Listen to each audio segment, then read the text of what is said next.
अच्छा जी, इसके बाद जो हमारा है जी रोबस्ट डिज़ाइन, हमने किस तरह एक ऐसा डिज़ाइन बनाना है, किस तरह एक ऐसे डिज़ाइन को प्रिपेयर करना है कि जो हर हिसाब से, हर तरह से वो डिज़ाइन जो है वो बहुत अच्छा हो। हम इसको कहते हैं जी रोबस्ट डिज़ाइन। रोबस्ट का मतलब ये होता है कि जी हर एस्पेक्ट से, हर एंगल से, हर साइड से वो डिज़ाइन जो है वो फिजिबल हो, वो डिज़ाइन कास्ट के हिसाब से भी वो सही हो, वो डिज़ाइन मैन्युफैक्चरिंग में भी इजी हो।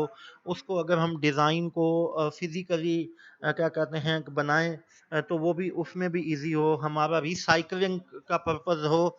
तो हम अगर हमारी कंपनी की ये पॉलिसी है कि ये रिसाइकलेबल हो, तो वो भी उसमें भी वो क्या वो ठीक हो जाए। मसलन हमारी कंपनी की क्या स्ट्रेटजी है, क्या हम रिसाइकल प्रोडक्ट बना रहे हैं, तो रोबोट डिज़ाइन ये होगा कि हम कोई ऐसी प्रोडक्ट बनाएं जो मुकम्मल तौर पर रिसाइकल हो। या हम फ्लेक्सिबल कोई प्रोडक्ट बनाना चाह रहे हैं, तो हमारा रोबस्ट डिज़ाइन ये होगा कि ऐसी प्रोडक्ट बनाएं कि जी वो फ्लेक्सिबल हो।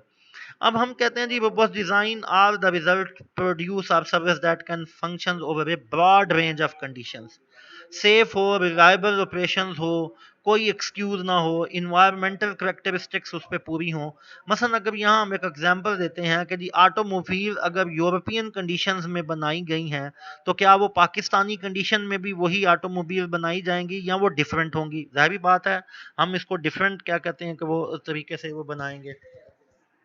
ये मसलन ये रोबस्ट डिजाइन में एक तो प्रोडक्ट के बारे में आपने देखना है, और दूसरा इन्वायरमेंट क्या होगा, मसलन किस इन्वायरमेंट में वो प्रोडक्ट बनी है, किस इन्वायरमेंट में वो प्रोडक्ट जो है फिट होगी, वो इन्वायरमेंट भी आपने उस रोबस्ट डिजाइन में देखना है। उसके बाद जी टोंगची अप्रोच टू रोबस्ट डिजाइन। टोंगची एक जापानी मैन्युफैक्चरिंग इंजीनियर था जिसने अपनी ये अप्रोच जो है वो अपनी मैन्युफैक्चरिंग डिजाइन के मुताबिक वो बताई है।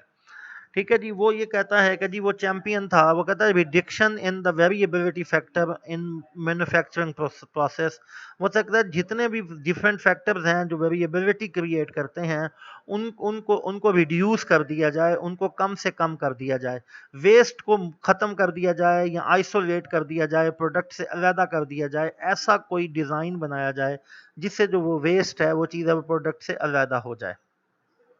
अब वो कहता जी इस ये करने से इसका क्या होगा कि क्वालिटी इंप्रूव हो जाएगी, और दूसरा कास्ट जो है वो रिड्यूस होगी, उसमें रिडक्शन होगी। अब वो कहता है Taguchi approach we can determine the factors that are controllable and does not controllable along with their optimal levels relative to manage major product advances. मसलन कुछ चीज़ें हैं जो कंट्रोलेबल हैं, कुछ चीज़ें ऐसी हैं जो कंट्रोलेबल नहीं हैं। Design design a robust product, आप कोई रोबस्ट प्रोडक्ट को जो वो डिज़ाइन करें। Intensive to environment factors either in manufacturing or in use, जो ऊपर हमने बात की थी मैन्युफैक्चरिंग की, कि क्या आपका इन्वायरमेंट जो है वो उस मैन्युफैक्चरिंग के लिए सूटेबल है। Central features in parameter design, design के क्या पैरामीटर्स के क्या सेंट्रल फीचर्स होंगे, वो भी आपने देखने हैं। कि भी मसलन आपने ये भी देखना है कौन से ऐसे फीचर्स हैं जो बड़े मेन फीचर्स हैं इस प्रोडक्ट के, इस इन फीचर्स के बगैर वो प्रोडक्ट जो है वो नहीं मसलन समझी जाएगी, नहीं वो चलेगी। अब वो कहता है टोंगची जो है ना वो डिग्री ऑफ न्यूनेस लेके आता है।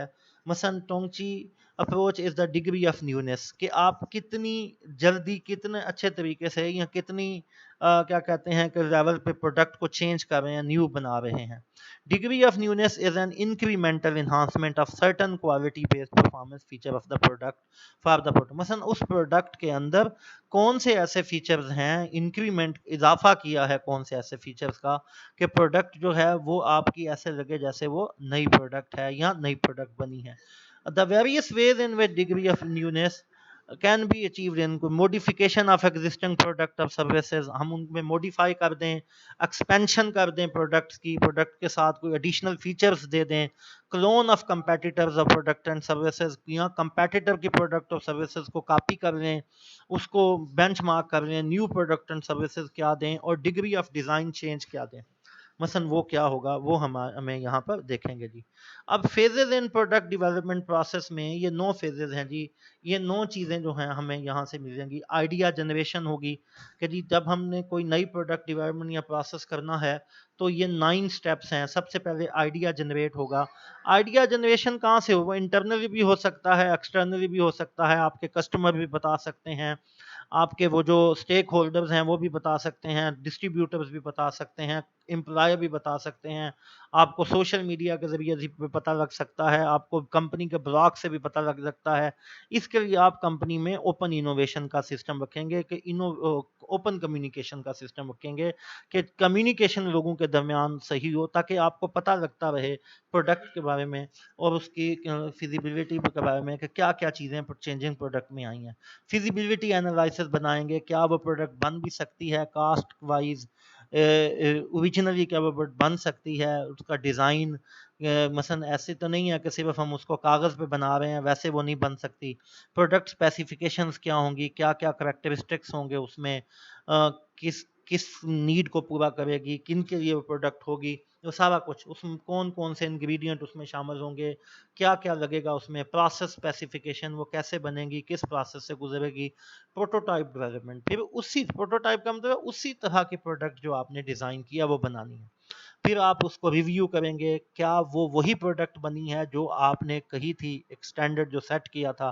फिर उसका मार्केट टेस्ट करेंगे, फिर प्रोडक्ट को इंट्रोड्यूस करवाएंगे और फिर एवेल्यूएशन देखेंगे कि क्या वो वाकई प्रोडक्ट मार्केट में बन के वो आगे पहुंची है, आगे गई है।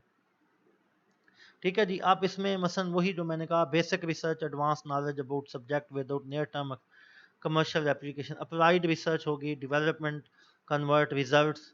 मसलन ये चीज़ें अब उसमें वो रिसर्च के मतलब वो कुछ चीज़ें बता रहा है, वो आपने उसमें देखनी है कि क्या चीज़ें ये इसमें हैं। अब कंकरेंट इंजीनियरिंग एंड एडवांटेजेस हैं जी।